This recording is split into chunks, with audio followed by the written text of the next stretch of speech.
A continuación presentaremos un breve recorrido por algunos de los lugares turísticos del Rosario, Sinaloa, los cuales fueron los que ayudaron a catalogar a El Rosario como pueblo mágico.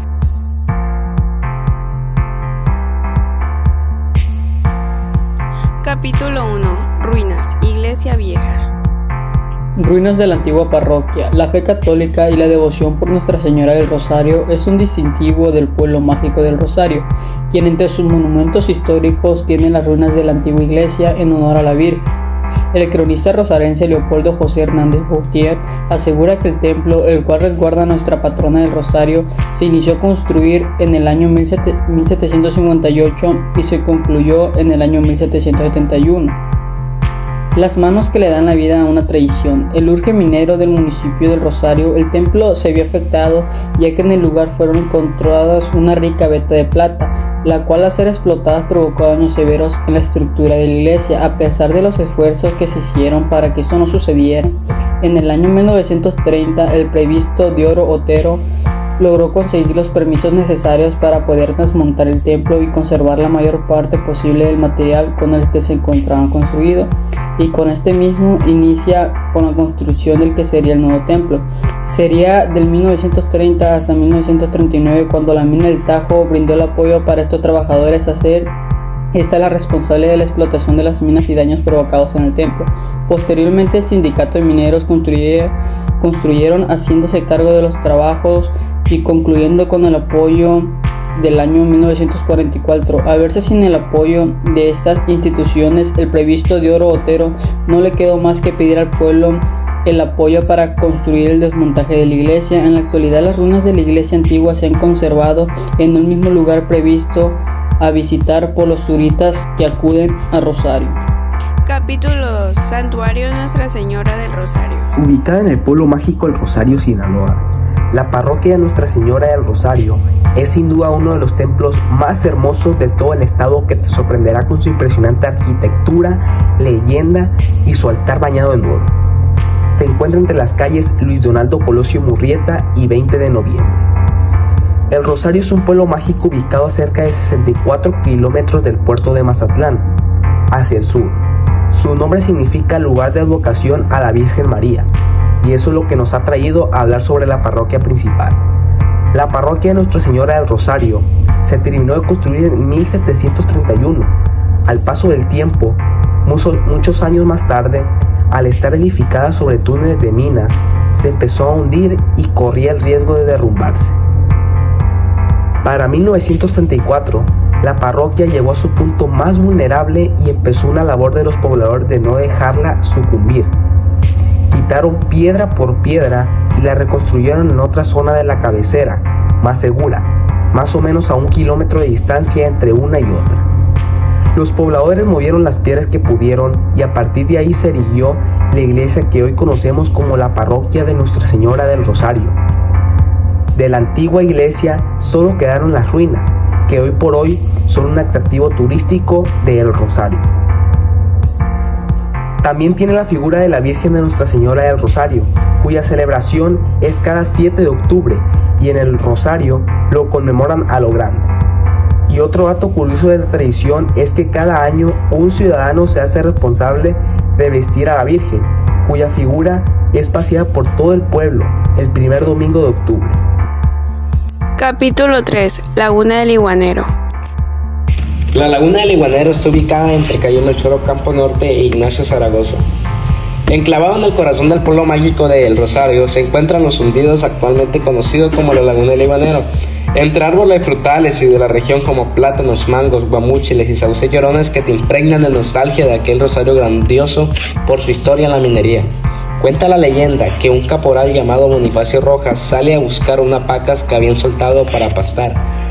Al darse cuenta que le hacía falta una de ellas, emprende la búsqueda a galope en su caballo. Una rama le arrebata el rosario que traía colgado en su cuello. Para no perderlo por su valor sentimental, decide arrojar el sombrero como seña para regresar más tarde por él. Al levantarse al día siguiente, remueve las cenizas con una vara y se da cuenta que la piedra se había derretido. Le da parte a su patrón y de un golpe con una herramienta saca un tajo de la roca. Para su asombro, la piedra estaba impregnada de plata de muy buena calidad. No tardó mucho cuando los buscadores del precioso metal se dieron cuenta de tal hallazgo y empezaron a ubicarse alrededor de este lugar, y así es como da inicio la fundación de nuestro ex Real de Minas. La mina a cielo abierto fue llamada Mina del Tajo. De ella se desprenden interesantes historias tales como la de Lewis Leonard, quien obtuviera acciones de estas minas. Se enamoró de una bella y humilde señorita rosarense llamada Simona Martínez, que trabajaba haciendo labores domésticas en la casa de la Loma, donde eran las oficinas de las minas del Tajo. Dada la importancia y la riqueza de Simona Martínez, fue conocida como la Cenicienta del Rosario. No fue sino hasta 1936 cuando un huracán azotó al Rosario y la mina a cielo abierto, de donde se obtenían bastantes cantidades de oro y plata, quedó completamente inundada. El gerente en ese momento, Milton, se encontraba en una de las recámaras de la casa de la mina del Tajo. Al salir y observar la magnitud del huracán y de pensar que sus trabajadores quedaron bajo el agua, le da un infarto fulminante que acabó con su vida. De haber observado el reloj, se hubiera percatado que no había nadie laborando en ese momento, ya que era la hora de la comida. Capítulo 4. Panteón Español. Sálvame y salva a tu pueblo. Son las palabras que se encuentran labradas en la parte superior de la entrada principal de este panteón, único en su género en el noroeste del país, con su forma octagonal, con un arco triunfal que al momento de ingresar siente que te transporta en el tiempo. Al costado del arco, 4 columnas son cornisa y un campanario que fueron labradas en una piedra cantera. Este panteón fue a expensas de Ignacio Fletes, a los restos de la humanidad doliente y la salud pública de Rosario. Al adentrarte en este panteón observarás muy pocas tumbas ornamentales, ya que precisamente fue para la gente del pueblo, los que tenían, pero esto no quiere decir que no se hayan sepultado las personas destacadas tanto en la política como en actividades mineras. Una de las historias o leyendas de las que no mucho conocen acerca de este panteón es la del vampiro del Rosario. Esto sucedió por un error de fechado en la lápida que decía lo siguiente: aquí yacen los restos del señor Francisco Malcampo. Nació el 18 de agosto de 1339 y falleció el 28 de junio de 1905. Imagínense leer la fecha, 566 años vivió esta persona, motivo por la cual la gente comenzó a decirle el vampiro del Rosario. Lamentablemente la lápida fue hurtada. Capítulo 5. Museo de Lola Beltrán. Localizado en la calle principal Benito Juárez, a un costado de las ruinas de la iglesia. Fue fundado el 30 de marzo de 2001.